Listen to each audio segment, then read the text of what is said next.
ចាសសូមស្វាគមន៍ទស្សនិកជនមកកាន់វគ្គជាបន្តនៅក្នុងការជម្រាបជូននៅព័ត៌មានសេដ្ឋកិច្ចជាតិចាស់ដែលសម្រាប់ព័ត៌មានសេដ្ឋកិច្ចជាតិជាដំបូងនេះ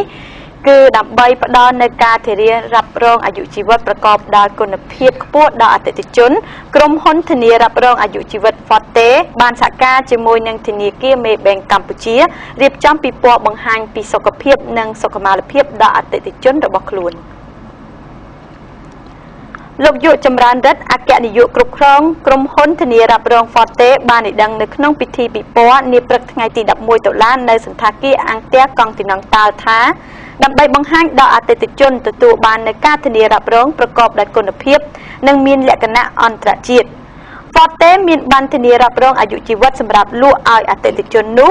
ប៉ុន្តែ Forte មានបានសម្រាប់លក់ឲ្យអតិថិជនកម្ពុជានិងជនបរទេសដែលរស់នៅក្នុងប្រទេសកម្ពុជាមានឈ្មោះថា Median Plus លោកបានបញ្ជាក់ទៀតថាយើងបានសហការជាមួយនឹងមន្ទីរពេទ្យនិងធនាគារនេះមានសារៈសំខាន់ណាស់សម្រាប់ពេលបច្ចុប្បន្នដែលយើងឃើញថាមានអតិថិជនរបស់ Forte បានទៅពិនិត្យសុខភាពមានការកើនឡើងប៉ុន្តែចំពោះអតិថិជន Forte នៅទៅពិនិត្យព្យាបាលនៅមន្ទីរពេទ្យដែលសហការជាមួយនឹង Forte នោះក្រុមហ៊ុនបែងចេញជាការថ្លៃជំនួសចាហើយយើងមានមន្ទីរពេទ្យជាង 70000 កន្លែងនៅលើ140ចាស់សំទោសលើ150ប្រទេសដូច្នេះអតិថិជន Forte មិនចាំបាច់បង់ថ្លៃនោះទេលោកបានបន្តថាតម្លៃ Forte នៅក្នុងការលក់នេះគឺតាមតម្រូវការរបស់អតិថិជនហើយសម្រាប់អតិថិជនអាចជ្រើសរើសយកមន្ទីរពេទ្យសម្រាប់ព្យាបាលកន្លែងណាក៏បានដែរតាមការអះអាងរបស់លោកអគ្គនាយកក្រុមហ៊ុនរូបនេះបានឲ្យដឹងថានៅ9ខែដើមឆ្នាំ2014ក្រុមហ៊ុនទទួលបានការទិញតម្លៃសម្រាប់ធានាការរ៉ាប់រងបានប្រមាណជាង$19 លានកើនឡើងជាង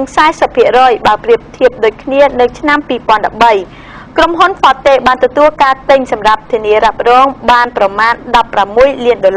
បើទោះបីជាមានការកើនឡើងពីសំណាក់អតិថិជនក្នុងការទិញប័ណ្ណធានារ៉ាប់រងអាយុជីវិតមានការកើនឡើងជាលំដាប់នោះលោកយុចម្រើនរិទ្ធបានបញ្ជាក់ថាតាមទស្សនៈរបស់លោកស្ថានភាពដែលបានធ្វើឲ្យកំណើនសេដ្ឋកិច្ចកើនឡើងកម្ពុជានោះគឺមានវិស័យចំនួន4គឺវិស័យទេសចរណ៍កសិកម្មសំណង់កាត់ដេរនិងស្បែកជើងហើយនៅថ្ងៃខាងមុខវិស័យធនាគារនិងការធានារ៉ាប់រងក៏មានការកើនឡើងផងដែរ